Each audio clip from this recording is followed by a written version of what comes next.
and welcome to Game Buzz episode 3. Now, if you tuned in last week, you will have realised that we basically spent all our time playing Borderlands 2, Torchlight 2, and a myriad of other games, simply because there wasn't really much news. But there has been quite a lot of news this week. A lot of developments, a lot of announcements, and I think we're going to kick off with quite a sad one, really, I suppose. Cliffy B's leaving Epic. Yeah, he's decided to take his career to the next level and perhaps spend some more time in his sort of personal life as well. And he's put in years of service. He's put in a shift, right? He has put in a serious shift. 20 years is it now that he's done at Epic? I think it was around 20 years. Yeah, it's a long time. As he said, he pretty much grew up at Epic essentially, and just spent almost the vast majority of his life there. So it's arguably he deserves a break. Yeah, I think which is basically what he's doing. He's having a bit of a break. I suspect it's not the last we've seen of him, though. Exactly. He will be back. But I'm excited to see what he's going to come up with next, really. And what he's going to do, whether he's going to join another studio or more than likely set up his own. I wouldn't be entirely surprised if he takes a little time out, maybe focuses on his family for a while. But we'll see what happens. It's exciting times. Exciting times indeed, and we wish Cliffy B all the best in his future endeavours. And yeah, we do rather hope he does come back to games at some point. Elsewhere in the news this week, Assassin's Creed 3 DLC, looking very, very interesting indeed. Yeah, that's really exciting. I've got to be honest with you, I find it usually very difficult to muster up a strong opinion about DLC, especially when a game hasn't been released yet. But this is a really brave decision. The tyranny of King Washington is going to make us dethrone and kill an all-American hero who's turned to evil in alternate history. I think it's incredibly exciting. I think it's to be honest, exactly. I'm actually more excited almost about that story than the one that the main game of Assassin's Creed 3 is going to tell. Well, it's like suddenly there's this huge potential. Suddenly everything's thrown wide open, and you're kind of wondering, why the hell haven't they done this before? Well, the thing is, all of the Assassin's Creed games have dicked with history by, adding assassins and Templars and a little bit rewriting the creation myth just a scooch. I did enjoy that. I did enjoy stepping into the Boston Tea Party during my hands on and just going, ha ha ha ha ha, dumb. And then I cried because I love tea. Oh, isn't it great? But yeah, the thing is, all the Assassin's Creed games have rewritten history in some way, and I think this is a natural evolution, and the mind boggles at what new and interesting things they're going to be able to do when they're not constrained by history. Like, I'm thinking possibly a little, like ironclads and stuff, and like awesome steam-powered stuff. Creates a Mecha Washington that you have to take down. Yeah, actual Mecha Washington. We all thought it was going to be Mecha King George, but in fact it's going to be Mecha Washington. Mecha Washington. Yep. We're calling it right now. Deal's phone reckons there's going to be a Mecha Washington. You're going to have to stab it in the face. Well, like a giant spider out of like Wild Wild West. Perhaps you team up with Will Smith. He'll do a cameo in the DLC. That's how they're doing it. A soundtrack entirely provided by Will Smith. Yeah. Well, of course. Yeah. I think that hasn't actually been announced in the press release just yet. But no, what has been announced is basically that there's also going to be a big season pass as well. That's probably going to cost about $30 or the UK equivalent. So I don't know how many people are going to be doing that. But you're going to get 5 pieces of content, and when it was only supposed to be a little bit of multiplayer DLC, I wasn't very excited. But now, actually, we're getting a big standalone story told through 3 DLC packs. I think the key there is stand alone. Like, I love the fact that it doesn't augment or enhance or it doesn't have anything to do with the main storyline. I really like that as DLC because you can't sort of turn around and go, oh, we're missing out. No, you're not. If you don't get it, you'll still have the main game. That'll be absolutely fine. But if you invest, you'll take down King Washington and his tyrannical army of mechanized spiders. Maybe Yeah, not mechanized allegedly. spiders. Allegedly Allegedly. mechanized spiders, according to us. Like, it's exciting because it allows them to do more with it. Hopefully, that'll provide perhaps some new gameplay opportunities as well. Yeah, here's hoping. And I just like how brave a decision it is, because George Washington is not an unpopular guy in America. No. Like he is not a sort of he's a national, he's a full-on hero, like almost an icon. So I think it's great to see Ubisoft doing something just a bit risky, frankly. So I'm excited to see how it turns out, and hopefully it's going to be worth buying. Yeah. I kind of hope as you say, it gets incorporated into more games. Well, you can sort of rewrite our history in terms of grand strategy when it comes to sort of things like Rome and Crusader Kings and shit like that, and build your own history. But like, it's good to see a development studio really go, creative minds. Well, this is what we came up with. Go, enjoy. It does seem very much like they had just a really long brainstorming session at one point. And what are you going to do for DLC? And someone said, what about some first-person platforming sections involving Desmond? And got soundly slapped around the face. Mm-hmm. And then it was getting to like... Not before Revelations got released, though, unfortunately. Yeah, true. But it was getting towards, about 5 to 5 in the evening, and it was a Friday, and they were just saying, what about if Washington, what about if he becomes an evil dictator and we have to kill him? And then everyone was like, what a stupid idea. That's brilliant. And then everyone starts they'll start brainstorming and scribbling stuff down and going, look, this is our history now. We can do whatever we want. We can, so I hope that it's going to be just an orgy of creativity rather than just repurposed assets from the original game. The thing is, if anyone can do it, I think Ubisoft Montreal is a good studio to do it. Ubisoft are really good at taking risks. Like, they took a big risk with Assassin's Creed generally. Like, nobody else would have published that.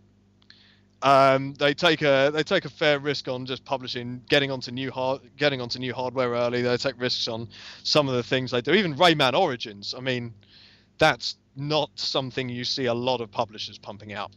No. If anyone was going to, it's going to be Ubisoft. Yeah, and they've vastly expanded their digital offerings as well because, well, that's the one thing they're crap at. DLC, DRM, and sort of the PC download side is what Ubisoft historically suck at doing. So if they can fix that, especially the DRM bit, we should be well away. But actually, no, technically, that was a big risk, right? It was a risk, all right? It was a It risk. was very risky. It's very risky. It's technically a risk. Yeah. Yeah, that's true. Those Get rid edgy of that DRM. guys, yeah. Get rid of it right now. It sucks. It's rubbish. It was a risk. It failed. Get rid of it. Yep, agreed. And they say they have, pretty much. Hells yeah. Onto some rumoured stuff. There are a few things that came out this week in terms of things that were in development and things that are in development. First of all, I just want a very slight touch, because the guys from the ex-Free Radical guys have been in the news again saying, well, Time Splitters 2 HD was once in development, which made me cry. Yeah, I'd like to play that. It's just I'd what? probably buy that, to be I honest. think we've been over this. We're not allowed nice things. We have, but it was there. It was actually there. The nice thing was happening, and It was too nice, Matt. So was Star Wars Battlefront 3. yeah, and that's the other thing. Yeah, Star Wars First Assault. What is that? There we go. An XBLA game. That's all we know at this point. That's all we know. But there's a team of stormtroopers shooting a team of rebels. So unless it's some sort of Gunstringer style Kinect game, Oh no, because that would have the purple top. that would have the Xbox Kinect purple top. I just thought of that. So hopefully it's going to be a team-based multiplayer shooter with big teams, familiar characters when you reach a certain kill level, familiar scenes that you can act out, maybe space combat. Basically, Battlefront would be nice. Wouldn't that be nice? That would be nice. It would be really, really nice. And we've super- seen it running. Everyone's seen it running in that video. That was kind of cool. Yep. I mean, I don't think it's, if it really was a proper sort of spiritual successor to Battlefront, they would have just called it Battlefront. Surely. They do kind of have. Do they have the rights? Yeah, but they do have. They have all the Star Surely, Wars rights. yeah, almost certainly. Either way, it's got to be something to look out for because, as you know, in recent years, Star Wars games have been synonymous with quality and polish. So, yeah. I'm rising to that. Go on, do it. No. No. Dance for me, Matt. Yeah, do we have to mention the Rancor again, Matt? No, we don't. We don't have to mention the. Rancor. What did the Rancor do, Matt? What? Everything is fine. Nothing is. Star Wars Connect never happened. Oh, it did. No. Oh, it did. Right. Okay. Moving swiftly on from something that never happened. Okay. So 2 other things that I want to touch on. First of all, Patrick Solan's EA quote.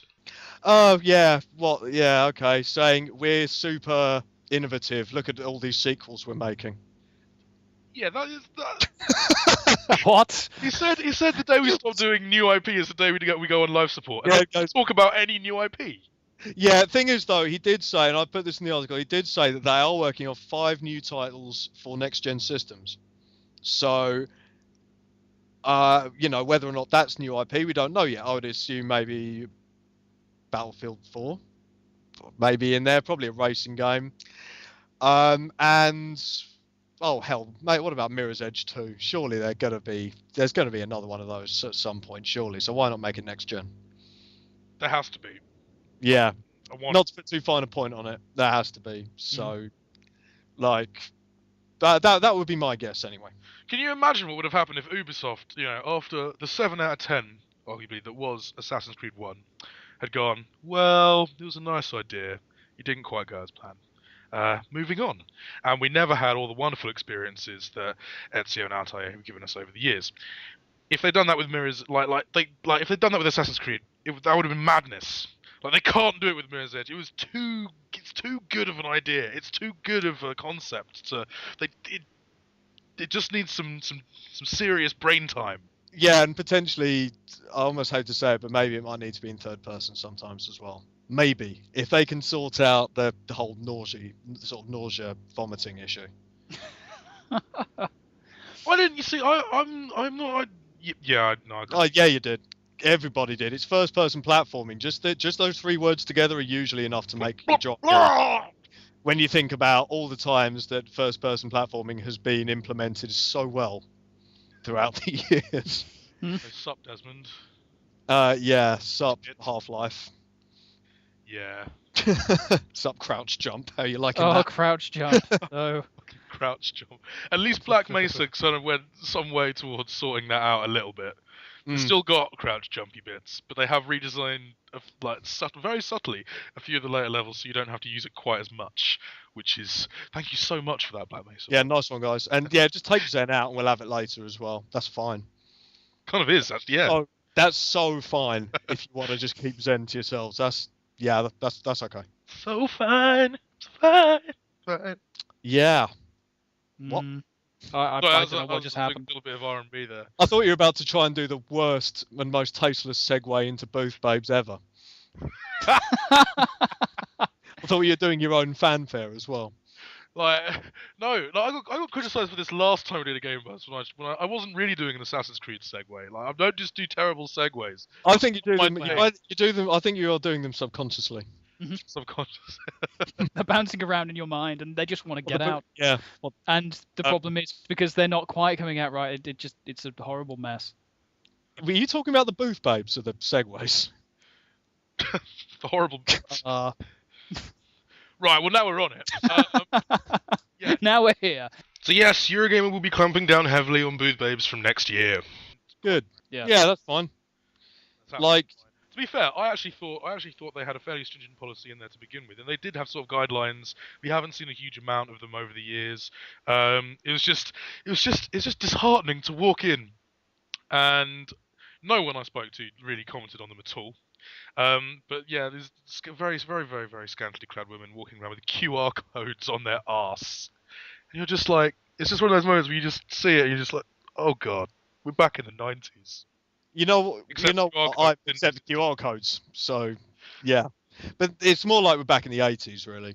Like the whole booth babes thing is just, it's almost just become a tradition. Like if it's an expo, it doesn't even really matter what it's for. Like pretty much every big event, if there's business to be done there, or if it's for a sort of tech related event or motor racing, anything, it's tradition. You have to have some girls there wearing very little. And it's sad, it's outdated, it's pointless. Products should be able to sell themselves. Like, I don't personally see any problem with you bringing a bunch of like good-looking reps if they're dressed tastefully. Like, I don't see a problem with that. Cosplay is pretty cool, but otherwise it's just sad. Like, I can't get it. I can't get a strong opinion about it either way. It's just kind of lame. Because you kind of put blinders on when you're at the shows. Well, Because you're there for the games, exactly. You're always too busy. Like it's just if you're wallpaper, why are you there in the first place? Like I'm just gonna brush past and try and hump Gabe Newell's leg. Yeah, exactly. Like you don't notice any of these trade show models. Trade show models is what they're called, by the way. We don't notice those. We tunnel in on like John Carmack's over there, and I must complete my hair doll. Actually, someone said that to me. Because I asked a few people on the show floor what they thought of Virgin Gaming's trade models, and one of them turned around and said, "I don't really care. I just want to hump Kojima's leg. Like I'm here for the devs." And I was just like, "Yeah, that's pretty much it." Yeah, I mean, I think it's quite fun when because the thing is, Eurogamer is mainly a public-facing event. It's for the public Very to come much so. into. Publishers have to compete for attention, and booth babes are a very cynical and lazy way of doing that. What they should be doing is doing what many more publishers are doing now, dressing people up as characters from the game. Damn. Like, I think that's really fun when they do that. You know, you have a big Master Chief walking around, or like the Borderlands characters, or or you have Colonial Marines, Stormtroopers, if for a Star Wars game. Everyone loves a Stormtrooper. Oh yeah, like do that. And you know what? If some of the characters are female, yeah, fine, hire someone good looking, wearing power armor, appropriate to the game. Then I don't see a problem with that. I don't see the problem if you happen to have some good looking reps and they're dressed tastefully, perhaps with like trousers or something. It's usually fairly something appropriate. Then fair enough, they could wear that. I don't see a problem there. Even encouraging people, if it's a public facing expo, to just come in cosplay. Encouraging them with a competition or something. That way, you'd sort of brighten up your booth. There's always something fun and cool for people to look at, and your community's getting involved as well.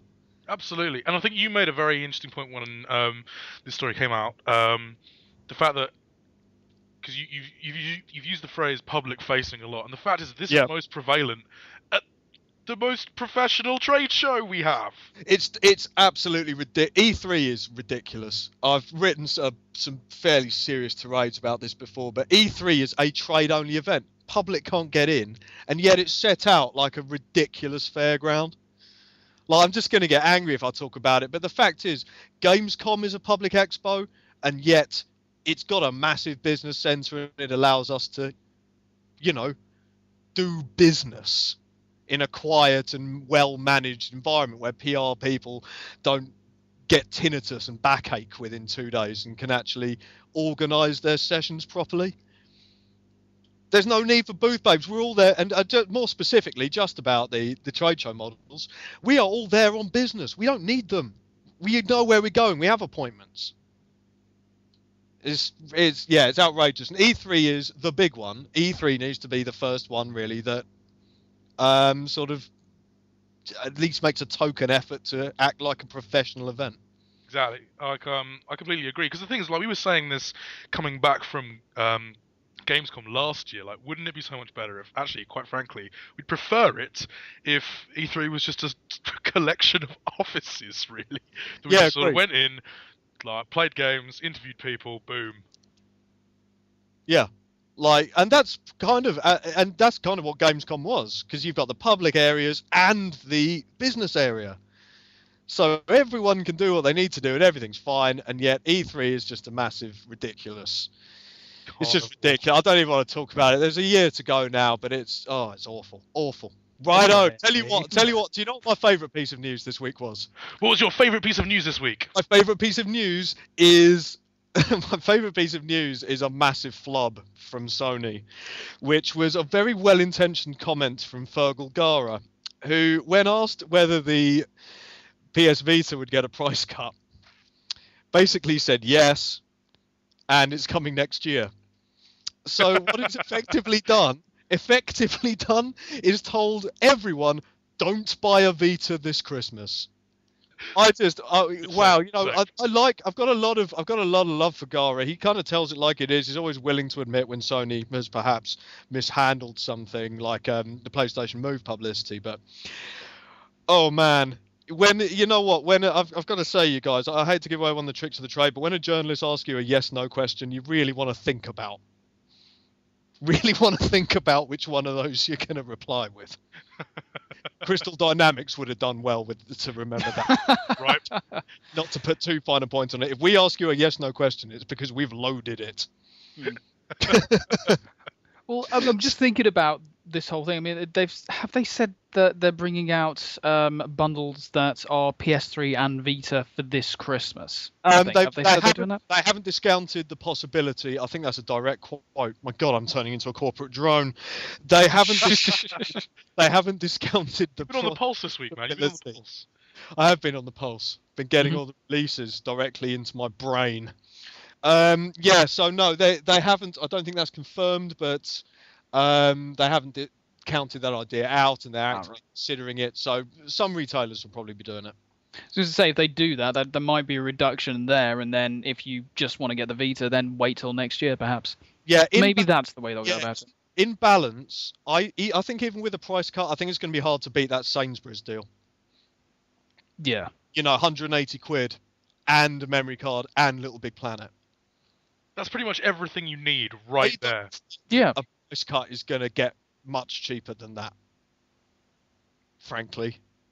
180 quid, big game, memory card.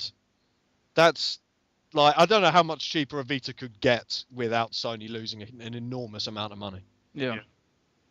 Like the 3DS isn't much cheaper than that. And that has a lot more games. Now that's true. Now that is true. But yeah, that was my favourite story of the week for just how kind of almost embarrassing it was. One of the things that has attracted a lot of attention on site is Blizzard's Rob Pardo saying that single player games are dying out. Now he said it due to piracy, rental, and a growing desire to connect everyone, which is a little bit biased. But the sales suggest that you might be onto something. Yeah, he's probably right. I mean, I love single player games. I play single player games pretty much 99% of the time. Most multiplayer games I play in the single player. Like, even an MMO, I go out on my own. I'm like, no, stop breaking my immersion, stop it, go away. But yeah, I mean, the publishers are finding it harder and harder to take risks on the sort of big budget, kind of stodgy AA single player games that used to dominate the shelves. Yeah. And they've gotten very wary about stuff like Shadows of the Damned, for example. Or thing is, Shadows of the Damned was EA's shit marketing. Well, that's part of the problem, but it's hard to commit a huge amount of marketing resource and to get the green light on that. It's becoming harder for them to fully roll out and commit the enormous amount of time and money to just single player titles. Because you know what? I mean, rental has kicked off actually, and it is a good way to experience single player games. A lot of people do it. And now it's much easier now than having to go into a shop and get it. You just do the Love Film thing. I have to say, like, that Love Film subscription is lovely. It is, isn't it?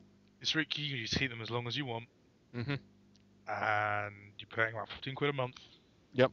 And as a consumer, from a purely consumer perspective, that is just the best thing. Yeah, I mean, I love to own games. I like to have games. I like a game to be mine. I don't like to think that I'm borrowing it. But on the other hand, 15 quid. Like as And long if you're also using it for, because like you get the streaming stuff with that as well. You get the streaming stuff as well. You're using that as well. You're getting DVDs, games sent to you that you can like games that you can just keep for as long as you want, and then send them back and get another one that you can keep for as long as you want. It doesn't. Yeah. If But you're using those for single player experiences, it's fine.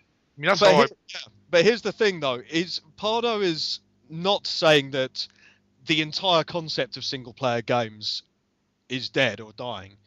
Some single player games, and we've seen this even with stuff like Sleeping Dogs, are starting to connect and starting to integrate in ways that they just weren't doing at the beginning of this generation, even if it's just being told that a mate of yours has managed to score a higher jump somewhere. But also, like, the big AA companies are just generally having a very hard time of it at the moment, but the sort of indie and the boutique sector skyrocketing, and they're free to deliver stuff like, you just got to look at Bastion, you just got to look at Journey, you just got to look at even stuff like Tokyo Jungle to know that when you've got a smaller team and small overheads, you can make single player games easily without risk. So single player games aren't going anywhere. They're just, we're not going to see too many more big games like Splatterhouse probably over the next generation. See, the thing for me is that I'm just a completely U-turn from my devil's advocate standpoint. A couple of moments earlier, because I was chatting about this the other day at a press event with some guys, and I don't know about you guys, but I don't really invest, unless I have to for review purposes, in too many multiplayer games. There are like maybe a couple, a handful perhaps, that I'll play rigorously throughout the year, and then look to supplement that with single player experiences. Because I'm constantly on the lookout for single player experiences for when I don't want to play FIFA or Battlefield or Halo. Those are my three go-to games if I just want to come back, do something fairly familiar. But otherwise, I'm constantly on the lookout for single player games. Like, I love single player games. Like you, John, I'm fairly actually antisocial in my gaming habits. To the point where, like, Borderlands 2, for example, I've barely played with people. I'm really enjoying it on my own. Yeah, I do sometimes jump into your game when you're not looking. If you ever see, like, I love that drop in multiplayer. If you ever see, like, enormous just piles of corpses that you swear weren't there before, it's because I turned up and nicked your stuff and left. While I was having a cup of tea, yeah, I did that within the first couple of days of launch. It was great.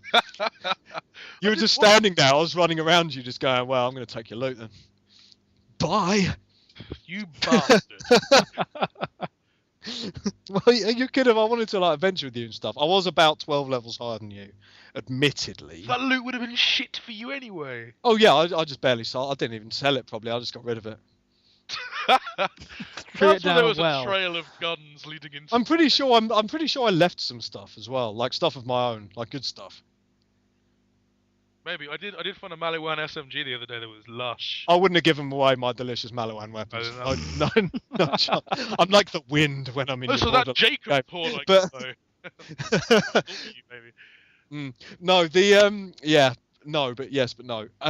The point is though, Pardo isn't saying that there's like single player is necessarily going anywhere. What he's saying is that the size of the company and the sort of RRP and that sort of $39.99 single player only 8-hour thing is going to go fairly soon to be replaced by much more stuff like Bastion and Journey and that sort of thing. Games with an appropriate RRP. You see, I want it all. I want all of those experiences, and I think that last point about RRP is very interesting. If Valve get their act together and provide a little Steam box, that could be very interesting in terms of a home console system that allows developers of single player games to set their own price point. It would just be really interesting. It'd just be super great if they did that. But yeah, all Blizzard was saying is that single player isn't going anywhere. The concept of single player isn't dying out. It's just that the single player games that are coming out now will either be smaller and delivered digitally or will contain a lot of interesting connected elements, and we're starting to see that in games coming out right now. I do think like I do think, and a number of developers are already doing this, that they need to be, uh, well, they need to have bespoke entities for each. I mean, it's one thing to incorporate social elements, but I like the fact that, for example, in Far Cry 3, the co-op missions are completely separate. Yeah, agreed. If they can be used very lazily, or they can be used to properly add value. Yeah, absolutely. And we like added value. Because there are just things that single player games involve a connection between the player and the game that you're not going to be able to get necessarily, or it's going to be completely different if you throw another person into the mix, for better or for worse. So I like the fact that games. This is the thing. These days, one game can do multiple things. Games can multitask now, and that's a good thing. That is a good thing. So yes. Just like Resident Evil 6. Which we'll get to tomorrow in the Pwnecast. Anyway, it's been let's do that round. Yeah. Anyway, that's all for us on Game Buzz. We'll catch you tomorrow for lots of Resident Evil 6. Lots of Resident Evil 6. We'll catch you next time, guys. Cheers. Bye. Bye. Bye-bye.